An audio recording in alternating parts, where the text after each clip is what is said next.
And this is the lesson that Jesus Christ showed me in death. This is Vampira. Vampira got her name because when we first got her, we couldn't find her anywhere. We thought she had ran away. But we ended up finding her in my mom's drawer in the darkest area ever.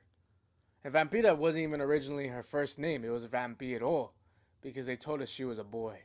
Had to find out the hard way that she wasn't. Vampira was always a cat that was filled with love, that would beg for love, that would always want to be near you and would follow you like a little puppy. Every day she always made sure to know where I was, always making sure that she was sleeping next to my head while I was asleep as well, or even sleeping on my face suffocating me. One week she was acting completely different. She wasn't following you. She wasn't going downstairs. She wasn't begging to be near you. She was actually trying to isolate herself. And on March 29th, my mom had picked her up and set her down, and Vampira threw herself into the floor in pain and agony. I thought nothing of it because I hadn't seen it. And I thought that Vampira just hurt herself. She landed wrong, that she was just a little sick. But my mom was in full denial and knew that she had to take her to the vet. And while I was at work, I got the phone call that my mother had taken her to the vet. And the worst news that Vampira has cancer, heart failure, or sepsis infection. All are fatal. She has 2 months to live.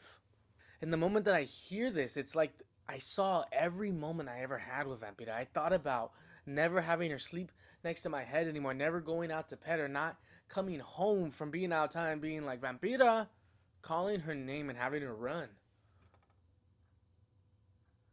And I start praying. I start asking, Lord, I know you can heal the blind, the sick. You heal all these people. I ask for you to please lay your hand on my cat and heal her as well. And I pray this prayer and I decide to stay at work. Stay at work and have faith that everything will turn out okay and that the test will come in well. That it will be sepsis infection and we can treat it. And I was fully set on not having to put her down to rest. I was fully set on keeping her alive and having this hope, this faith that she will be okay.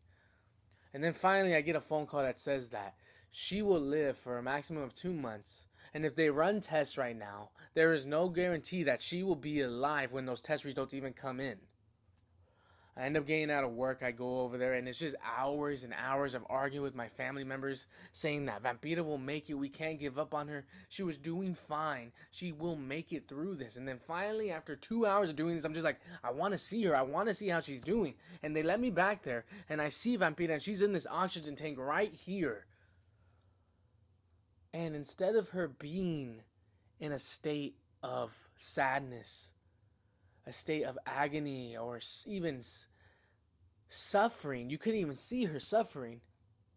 She gets up, sees me in my emotional state, and tries to comfort me, even though she's the one that's suffering.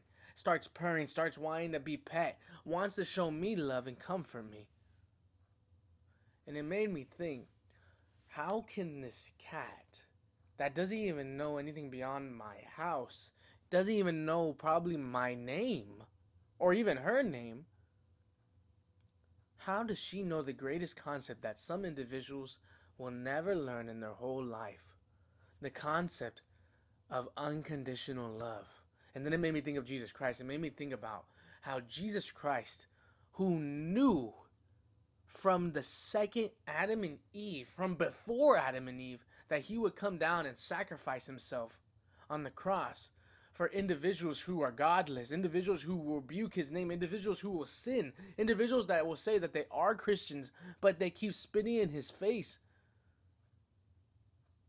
He says that I will do this out of love. And this is the same love that we must show unto others. The same love that Christ has shown unto us and individuals who rebuke his name. We need to show that same love unto people who are rude, who are godless, who treat us wrong, and show them this same unconditional love. Jesus Christ, who knew what we would do, did it anyways out of love.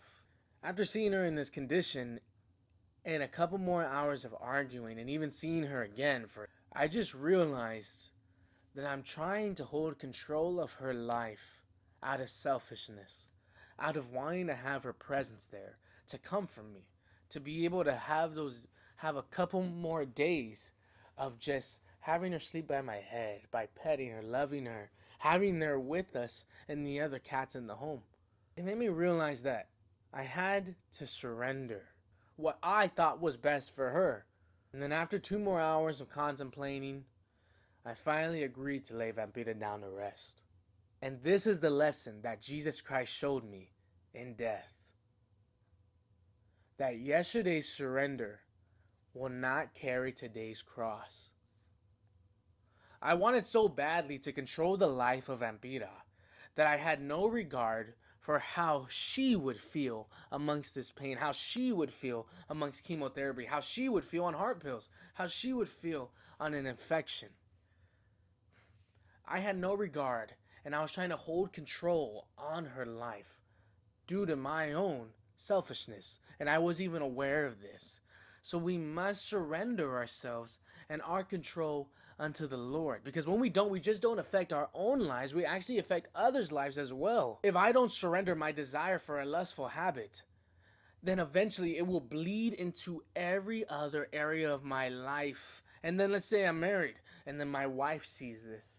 What will that do for your wife, for your husband, if you do not surrender this continuously and surrender daily? If I try to control my life, I will surely lose my life. I'll hold on so tightly thinking that I'm doing the right thing, but the Bible says that there's a way that man think is right. They pave their way, but it actually leads to death.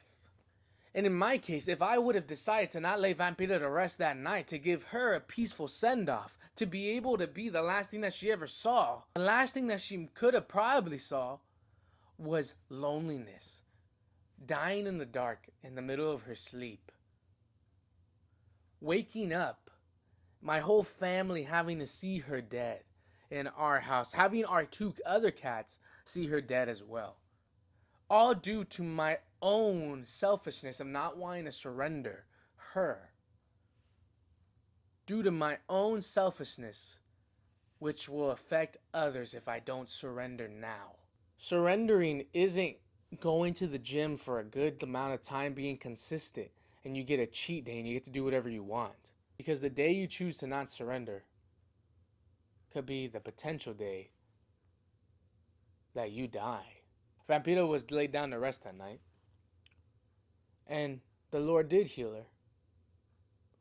The Bible doesn't say what happens to the souls of animals, but from what I read in the Bible, the Lord has huge love towards all creation. So, instead of trying to take control even on her in her afterlife, I'll leave it and surrender it to the Lord. Glory to Jesus Christ.